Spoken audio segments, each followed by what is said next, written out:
Göz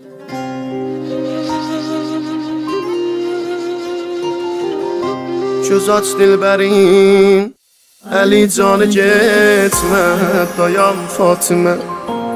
Evindən çıxırsan, evimi yıxırsan, inan Fatimə. Tanıysan məni, mənəm Mürtəzayəm, baxıysan mənə. Görürsən qəribəm, gümanın fəqət bir qalıbdır sənə. Xatiratın qalıb, getmə qal dilbərim, Hüseynin özün, köylün al dilbərim.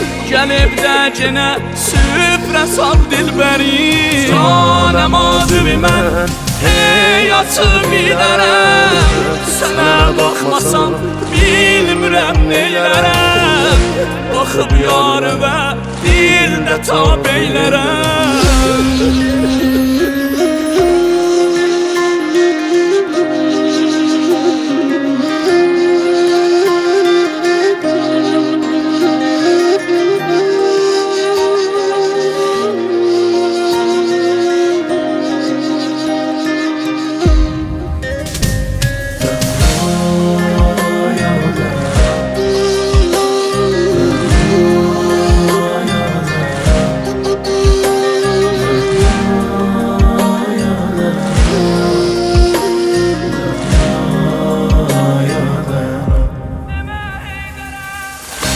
Demə Heydərə, bu axir görüşdür, inanmır Əli. Nə qədri baxım mən, sənin gül yüzündən, doyanmır Əli. Ürəkin sözü, denəm Mürtəzaya, demə özcüyə. Necə vırdı udvan, sinöndən çıxır qan, dayan meyniyə. Mən necə yarimi ah kəfənə bükür, necə yüzün üstə topraq dökür. Özün söyləsən mən necə əl çəkir. Yox təvanim mənim qəbrin üstdən gedəm, özümü desən mən gərək dəfn edəm. Qala sənlə ruhu tənimdən bedəm.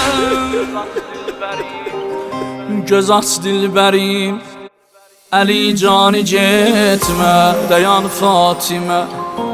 Evindən çıxırsan, evimi yıxırsan, inan Fatimə. Tanıysan məni, mənəm Mürtəzayəm, baxıysan mənə. Görəysən qəribəm, gümanın fəqət bir qalıbdır sənə. Xatiratın qalıb, getmə qal dilbərim, Hüseynin özün, köylün al dilbərim. Gəl evdə genə süfrə sal dilbərim. Canəm adım mən, həyatım bilərəm, sənə baxmasam bilmirəm neylərəm. Baxıb yarı və dildə tab eylərəm.